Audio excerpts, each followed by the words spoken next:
What seemed like an ordinary visit became the beginning of an event that caused widespread panic.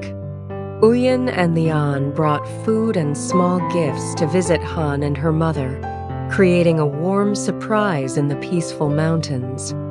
The meal, filled with laughter, had just ended when Uyen decided to go into the forest alone to pick bamboo shoots. No one expected that this decision would cause her to disappear into the deep forest. As darkness fell, only her sandal remained by the stream, and the calls of Uyen's name echoed through the mountains, unanswered. What happened to Uyen? After finishing her work for the day, Uyen gently stretched on the porch. The afternoon sun cast a soft golden glow on the distant trees.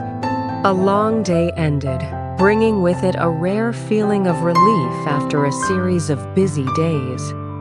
Just then, Theron called. "How about we visit Hun and her mother today? It's been a long time since we last saw each other." The suggestion made Uyen smile immediately. The name Hun brought back many familiar memories, days spent sharing joys and sorrows, times when they encouraged each other through difficulties. Without hesitation, she agreed. The unexpected trip began. Along the way, the car slowly made its way along the winding slopes leading into the mountains. The wind carried the scent of grass and trees through the window. Uyen suddenly thought, if we arrive unexpectedly and Hun has to rush to cook, it would be embarrassing. She turned to Lian. "How about we stop by the market to buy some food? We can just eat together when we get there. It'll be more fun." The idea delighted them both. They called Hoang to join them and went to the district's central market. The afternoon market was bustling but warm. Uyen meticulously selected each bunch of vegetables, a fresh fish, and a few ripe fruits. She chose for a long time, as if preparing for a real family meal. No one said it out loud, but everyone felt this trip held a special meaning. The red dirt road led them to Hun's small stilt house as the sun softened. The simple bamboo house with a thatched roof appeared beneath the green betelnut trees. No smoke rose from the kitchen. The space was strangely quiet. But as they approached, all three stopped. The door was locked from the outside. No one was home. Uyen was slightly disappointed, but then burst out laughing. "How about we cook it in advance, so Hun can be surprised when she gets home?" That spontaneous idea immediately transformed anticipation into joy. The kitchen warmed with human warmth. The small kitchen quickly became bustling. The sounds of knives and cutting boards, the sizzling oil, and the interspersed conversations and playful banter brought the otherwise quiet space to life. Uyen fried the fish, Theon lit the stove, and Hoang washed the vegetables. Smoke rose from the stove, carrying a simple yet unusually warm aroma. It wasn't just a meal.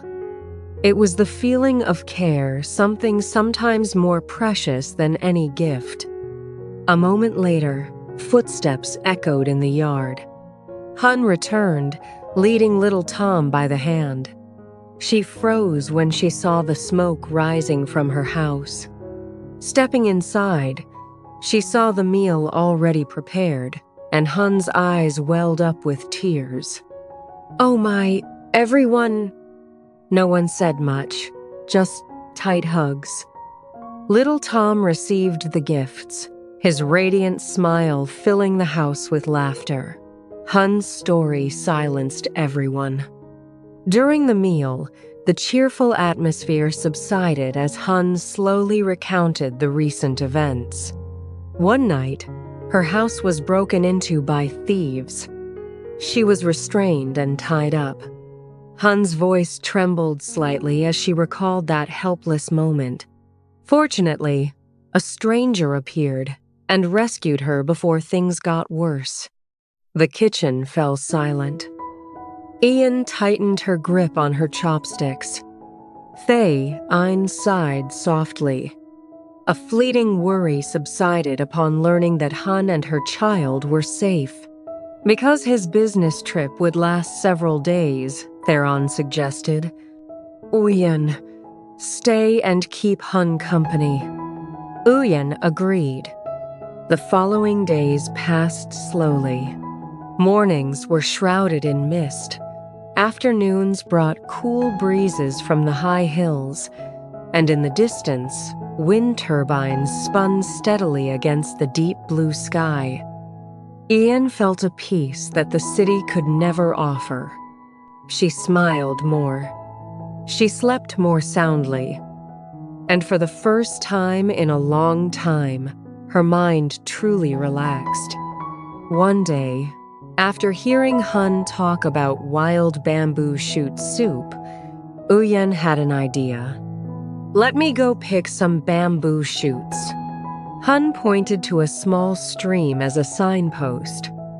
Initially, it was just an exploration trip. Ian followed the stream, the gurgling sound guiding her.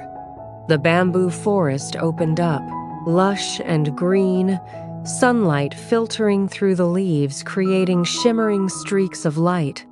She was as delighted as a child. When excitement turned into getting lost, Uyen was engrossed in picking bamboo shoots. The basket gradually filled. She didn't realize she had gone too far. The stream began to look the same in every section.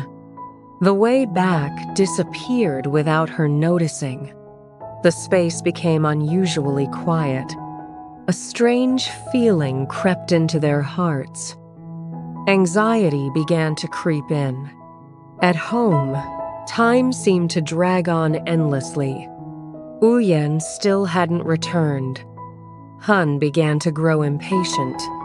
When they learned she had gone into the forest to pick bamboo shoots, everyone immediately split up to search for her. Calls rang out. "Uyen."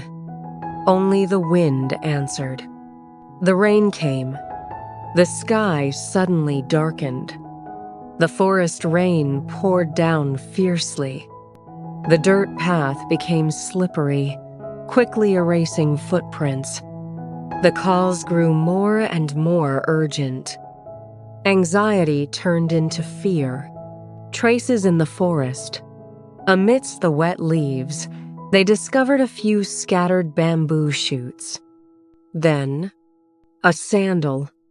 Uyen's familiar sandal lay abandoned in the forest. No one was speechless. The air seemed to freeze. A call echoes through the mountains. "Uyen." The call reverberated throughout the vast mountain forest.